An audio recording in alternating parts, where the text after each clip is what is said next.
I'm coming, and hell's coming with me, you hear? Hell's coming with me! Hello, everyone, and welcome to another edition of Real Estate Realities with the Rebel Broker. My name's Robert Whitelaw, and I am the Rebel Broker. Licensed real estate broker in the state of California. Member of the National Association of Realtors.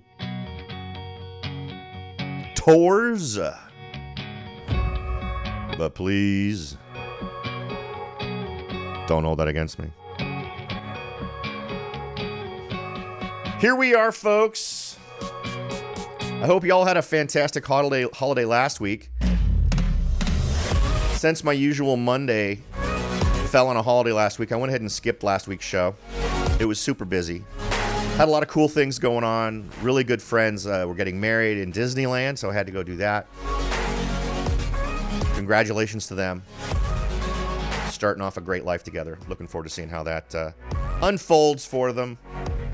It's bound to be exciting.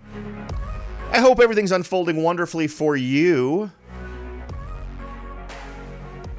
I am sure that you are not enthusiastic about the title of today's show. I kind of telegraphed. I kind of give it away. You know, maybe I should hold that back a little bit and reveal it in the show.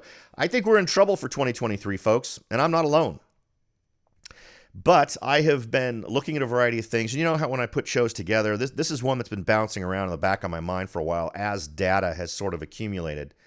And one of the first things I want you to keep in your head as we move forward is comparing, and obviously if you were a super young person at the time, but for those of us who were adults during the 2008 downturn, try to keep in mind the things that were going through your head in the few years leading up to 2008. The 2006 through 8 really is when the whole thing was coming to a head, downturn. Because I think we are in a territory where not only are we likely to experience something similar, but we're likely to experience something worse. So as it says in the title, I think in 2023, we all need to be mentally prepared for the possibility of a financial bloodbath in the United States.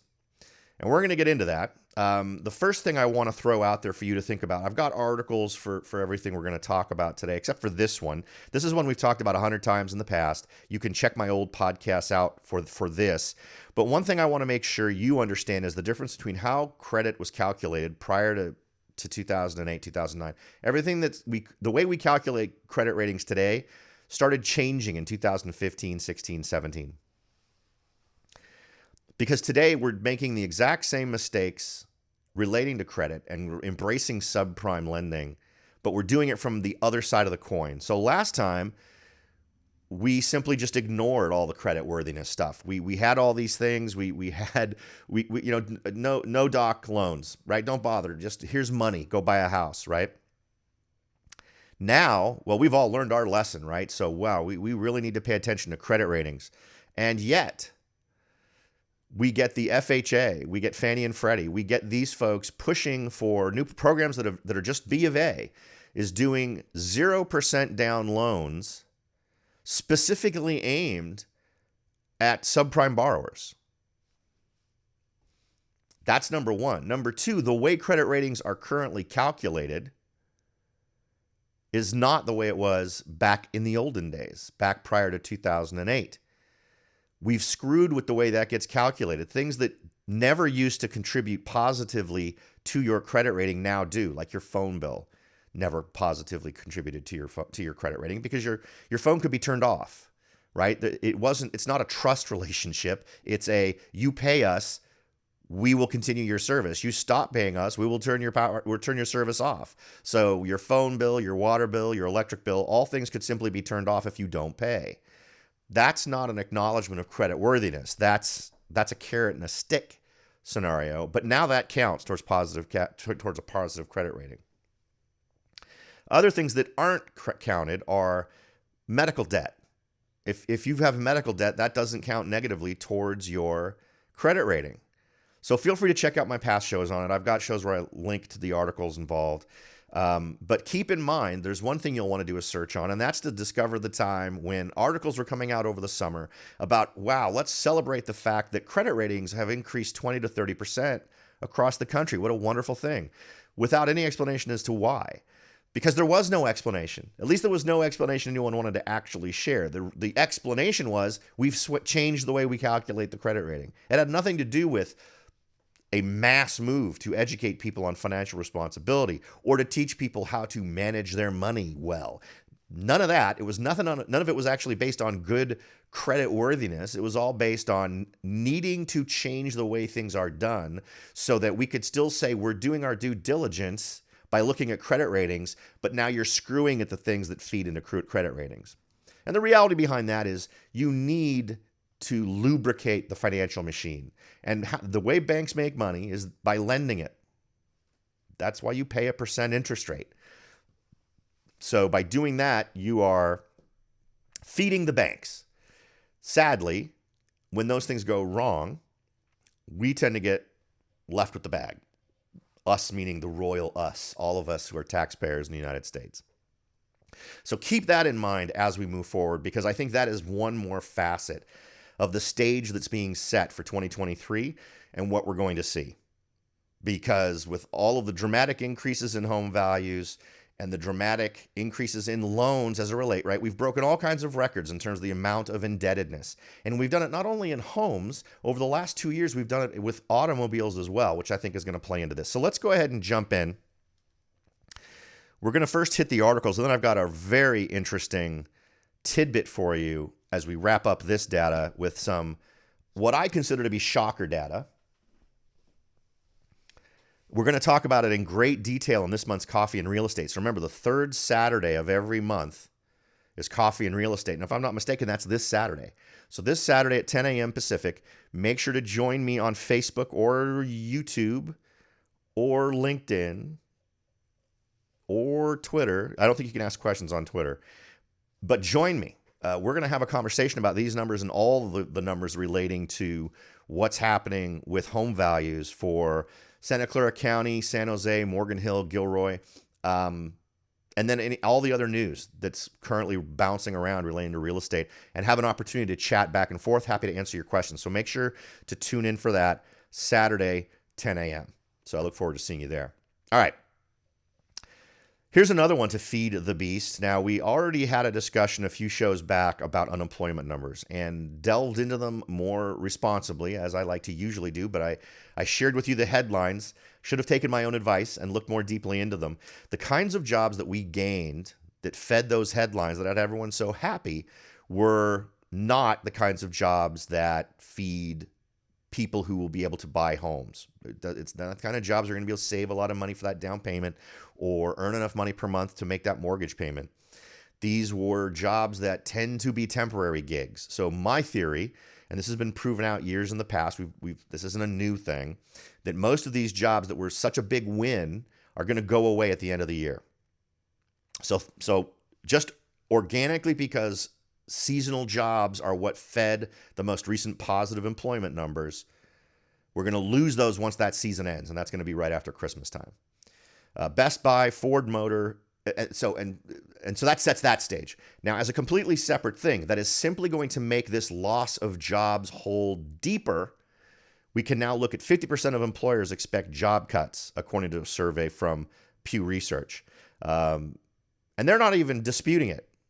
They're just, CNBC is simply saying, here's how to prepare for your layoff. So they're anticipating this is going to be true. I think you should as well. Obviously, I don't know if this would actually personally affect you, but I think it's very interesting to look at this, but also some of the other corollaries to this that are going to dramatically affect the unemployment numbers come the end of this year. So we'll start with a quick rundown on some of the big companies. Best Buy, Ford Motors, HBO Max, Peloton, Shopify, Remax, Walmart, Wayfair are among the firms that have announced layoffs in recent weeks. And in other news, a lot of the other, like Redfin announced layoffs. And Wayfair, obviously, and Remax are both real estate. But a lot of these real estate companies are announcing layoffs. Those business models just aren't working, and they are losing money. 50% of firms anticipate a reduction in overall headcount in the next 6 to 12 months. That's a reduction in headcount. So if they have 100 people today, they're looking at less than that in the next 6 to 12 months, right? So let's keep that in our minds because there's more to this. There are some steps workers worried about job cuts can do to prepare. We're not going to talk about those, but what I wanted to get into is this part. This is another thing to add to that little short list of things to grok.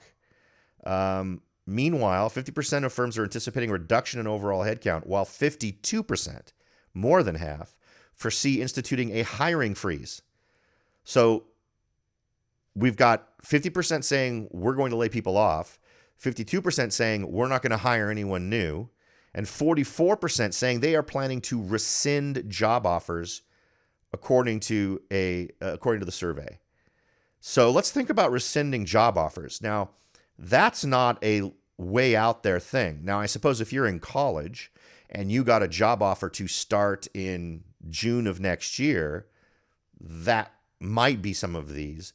But this feels like a right now thing. I mean, if you've got job offers you sent out for people they're planning to start work, it seems to me a good chunk of those would be folks who are planning to start within the next 30 to 60 days, right? So that's not way out there. That's not 6 to 12 months away. That's right now stuff. So that feeds this unemployment beast right now as folks who thought they had a job now aren't going to have one because those job offers are going to be pulled out from under them. All right, so let's go ahead and jump on to the next one here. Now, we can talk a little bit about Peter Schiff. Peter Schiff is a gentleman who anticipated our 2006 to 2008 downturn. I started listening to him in early 2000s, and I think the thing that caught my eye the most about Peter Schiff initially was everywhere he went to warn people about what was going to happen, he was getting laughed at. He was talking about a downturn in real estate. He saw this crazy ramp up. He saw these crazy lending practices and anticipated exactly what happened. And folks were literally laughing. The talking head financial shows, the panels on whatever it was, Fox, CNN, NBC, ABC, whatever, wherever he was, you could count on them having Peter Schiff because you knew the other 2 or 3 talking heads were going to laugh at him to imply that there was some sort of a soft underbelly to the market that was going to really get cut wide open by bad things. So today,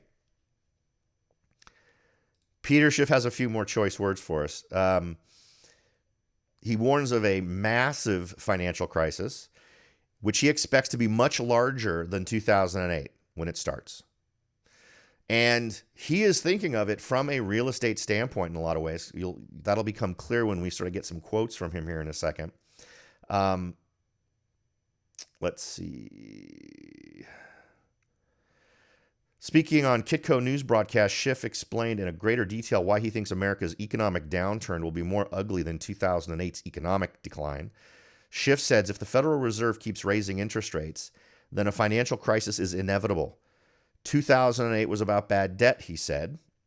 It was about people borrowing money and they couldn't pay it back. The collateral for the loans was no good because it was real estate and prices went down. Well, we have much more debt now than we had in 2008, and so this is going to be a much bigger crisis when the default starts. So to sort of put that into context here, what he is saying is while we had this crazy ramp up to the 2006, 7, and 8 time period, starting in 2000, going right up to the time it went into decline, we have absolutely seen the same kind of crazy, all the things that were insane over the last few years were almost identical to what happened leading up to 2006, 7, and 8. Multiple offers, way over asking price, tons and tons of homes selling. Home selling sight unseen. And what we've seen here is such a dramatic increase that, yes, there is much more indebtedness in the wind on this one. And even if you account for inflation, the amount of indebtedness per person in this particular scenario is insane. But if we use my theory, for those of you who've been listening to the show for a while, you know I like to refer to the debt profile, right, of different people and how different disturbances within that debt profile, doesn't necessarily have to be real estate, but anything in that debt profile can kick off mindsets and actions and things that are bad that end up feeding a bad overall economic situation, right? So we have this. We have what Peter Schiff is talking about, where obviously he anticipates the value of homes to go down. And we're going to cover that with actual data here in a minute that might scare you a little bit. The next quote is, when they fall, it's going to be a lot worse, except with inflation too high and the Fed fighting inflation, there's no TARP 2.0. All these banks are going to have to be allowed to fail. And I think that's another important point to remember. We did not have this inflation last time around. We were on much stronger footing overall. We weren't on the cusp of we weren't in the very beginning of a recession. We weren't deep into inflation. Now, I don't think any bank should ever get bailed out. If a bank is going to fail, let it fail. It shouldn't be on the backs of the taxpayers to bail out a bank. We could have a great chat over an adult beverage in a bar or maybe a mocha at a Starbucks about banks were just doing what they were told by the government in terms of the types of lending they were doing. So maybe they should get bailed out. I think it's reasonable to say that compliance equals complicity when it comes to some of these things relating to the financial policies that the government was pushing. But today, we cannot do that anymore. And particularly because of our circumstances, with the level of inflation we have right now, if we were just to decide, let's go ahead and print more money to bail out the banks, all that does is feed more and more inflation. And we can't afford that. But having said that, look at what's going on in politics right now. Despite the fact that printing up money at all, spending money, when the government spends money, it's absolutely inflationary. Because the government doesn't spend money. The government prints it and then hands it to people. That's not spending money, that's making it. And making money, not earning it, right? Creating it is inflationary, because the more dollars are flying around, the less it's worth. Therefore, inflation happens, right? That's what causes inflation. We've talked about it before. It's the invisible tax, where they can let you keep all the money you want in your pocket, but simply by printing more of those dollars, they've now taxed the money in your pocket and it has less buying power. But we've shown, the folks in charge right now have shown a willingness to say, we're going to go ahead and give $10,000 per student towards their student loans. And that'll just be more printed money. So despite the fact we have done this thing relating to raising interest rates to fight recession or inflation, we then still spend as if there is no inflation. So no, they're not willing to actually make the tough decisions that are necessary to solve the actual problem, which also feeds into another thing. Now, some of you may have read about a lot of people anticipating that we'll see interest rates drop again in 2023. If you follow me on Twitter, you saw some of my comments about those articles where I pointed out that the only reason that would be true would be because people are anticipating we have conquered inflation through our interest rate policies. And now to fight recession, we're lowering interest rates. Because remember, to fight inflation, you raise interest rates. To fight recession, you lower interest rates. So you're saying we will be in a worse place, which will give us lower interest rates. But because we'll be in a recession, you won't be in a position to take advantage of that anyway. It's like saying the silver lining in being treated for cancer is you won't have to worry about getting your hair cut because you're going to lose it all for chemotherapy. It's a crazy way to look at these things. And I don't understand why no one points that out. So so the only way we're going to see a reduction in interest rates in 2023 is if the government perceives they've solved the inflation problem. They now need to try to solve the recession problem. My feeling is we will not solve the inflation problem. But granted, we've got elections coming up, so who knows? Maybe directions of financial decisions will change. But the reality is we're not going to be in a position to be bailing out banks. Well, if we're responsible. And I would lobby heavily to not bail out banks. Nobody who's a person who uses banks loses when a bank goes under. You're federally insured. All of the assets of that bank are going to get bought out by other little banks. And in general, this natural cycle of businesses failing is good for consumers, right?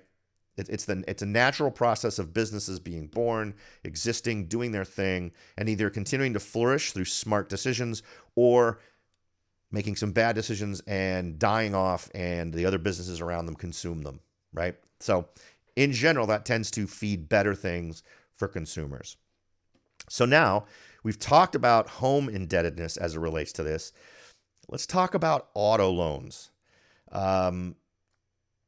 Because obviously your mortgage is going to be one of your business expenses. Cars today are an extremely big expense. We are paying more for cars now and have been for the last couple of years than ever. And we are right at the pivot point where car values are about to drop. And I think the same sort of things, and granted, for whatever reason, people are more calibrated to a car not being an appreciating asset, right? They get that their car isn't going to be worth more when they drive off of a lot. Less so with houses. But we are talking such dramatic differences where people are paying $20,000 over asking price or over MSRP on cars. It's insane. And that's just new cars.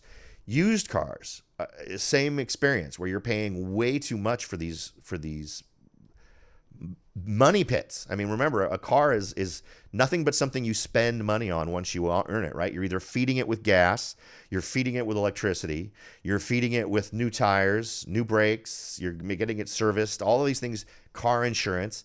It is an expense, and it's something you just keep paying for. And let's see, auto loan delinquencies and repossessions are on the rise. The national average that they're expecting for repossessions for 2022 is around 2.2 million. So when you go back to 2019 at 1.7 million, Mark, sure, that's a relatively large increase. Data published in May by the New York Fed shows auto debt in our country rose by 87 billion in the year ending in March 2022. And this is the one I highlighted because I thought this was a very interesting observation to make.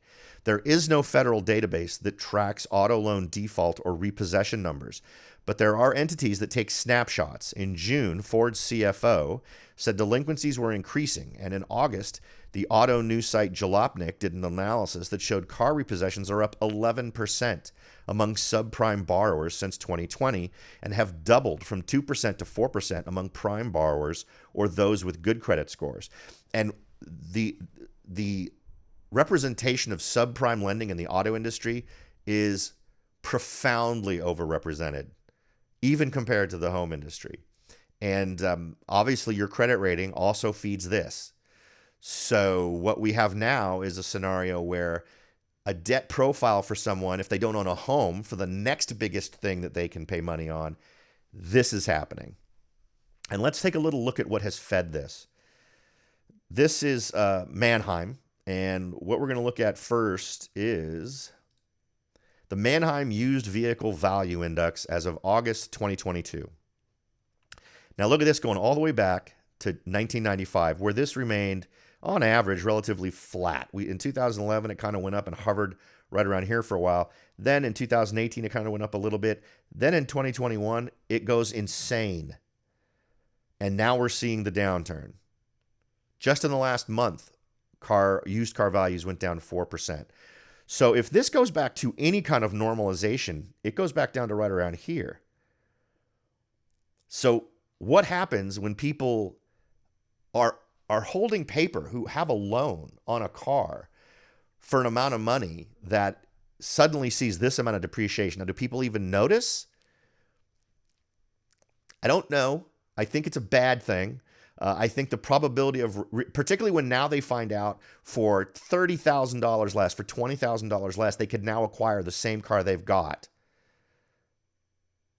Doesn't that feel like a scenario? If we use the same logic for folks that had such a dramatic loss of value in their homes, if they do the math in their head at some point and realize, well, holy more, I could buy the car I currently own and end up owning it for $20,000 or $30,000 less than I paid, than I currently owe on it.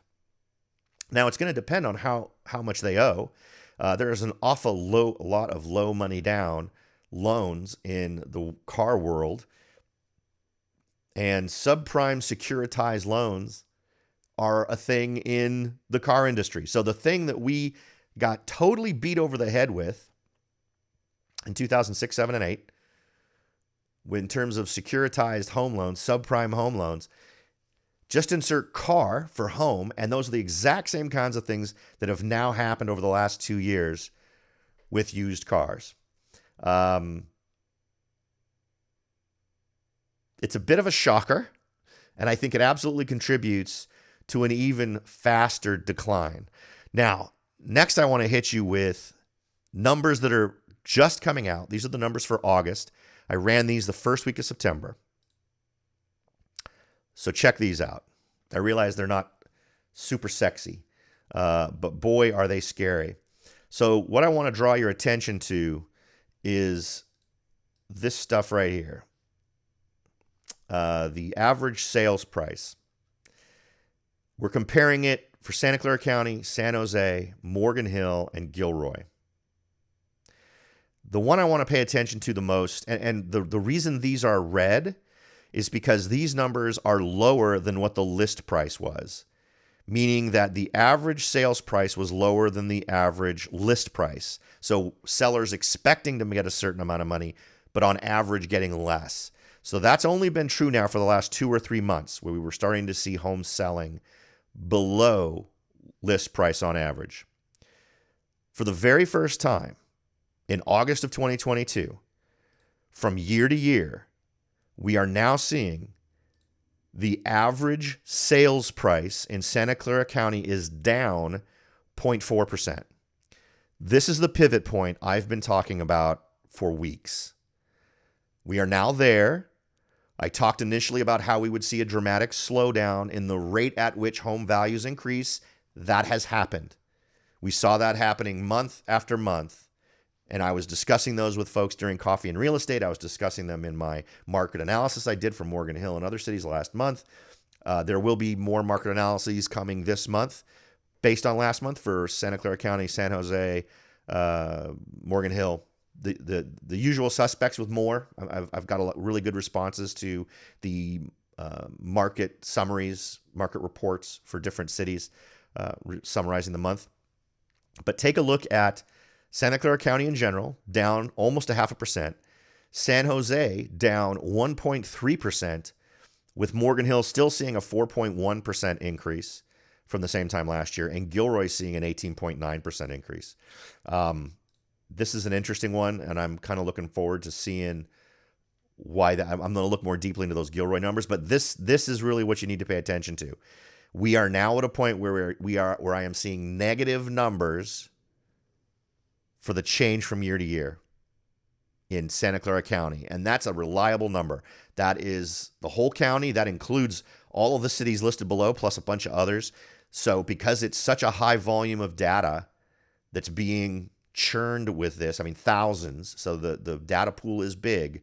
That is a big number. And that indicates to me we have hit the point. We have hit the inflection point for real estate home prices. And I don't think we're going to see, I mean, look at where we are. We're in August. I don't think we're going to see more increases from here. If anything, the markets get softer. So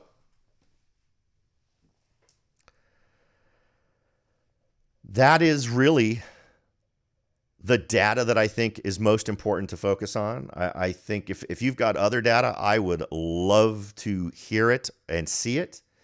The only other thing I would leave you with is if you're interested in buying, selling, or investing in real estate, I think some amazing opportunities will be coming up this winter. If you are someone who has thought about buying but thought maybe it was just a little bit too crazy to do it right now, I think starting your search now is a smart bet. If you're someone who wants to get your home sold before things start to drop further on a comparison to the same time last year level, I don't think that would be an unwise decision. Go to the soldbyrobert.com. On the left side, you can simply enter your address and you'll get an instant free home valuation. It's not going to be as exact as if you reached out to me directly and asked me to come and do a home valuation manually, really applying my knowledge of the markets. But this is one of the better tools out there that I have found to help you get at least a ballpark idea of what your home would be worth in today's marketplace. On the right, start your search. Type in the area that you want to live, whether it's Morgan Hill, San Jose, wherever, whether it's a house or a condo, price range, that type of stuff. Start your search, see what you can find, and see if we can't find a home just right for you. All right. The bottom line, I think, is also to buckle your seatbelts. It's going to get rocky. Investors and buyers, I think good times are coming for you. Sellers, I think either do something right away or fasten your seatbelt for a while. And if you are someone who was planning on selling your home next year because you were going to retire or you're going to relocate for whatever reason, I think accelerating those plans would probably be a good option right now. I know that sounds self-serving since I'm the real estate broker guy, but regardless of whether you work with me or someone else, that would be the conversation we'd have if I was sitting in your living room helping you sift through what's going on. And again, don't take my word for it. We've covered all sorts of news items and covered data that I think is reasonable to apply towards a conclusion that we're going to see some pretty scary stuff financially in 2023. All right, folks, as always, the goal is to leave you with more knowledge on the table than I take up in your time. I hope we have achieved that. For those of you watching on YouTube, please like and subscribe. For those of you listening to the podcast, thank you very much for being with me, and I look forward to talking to you all next time.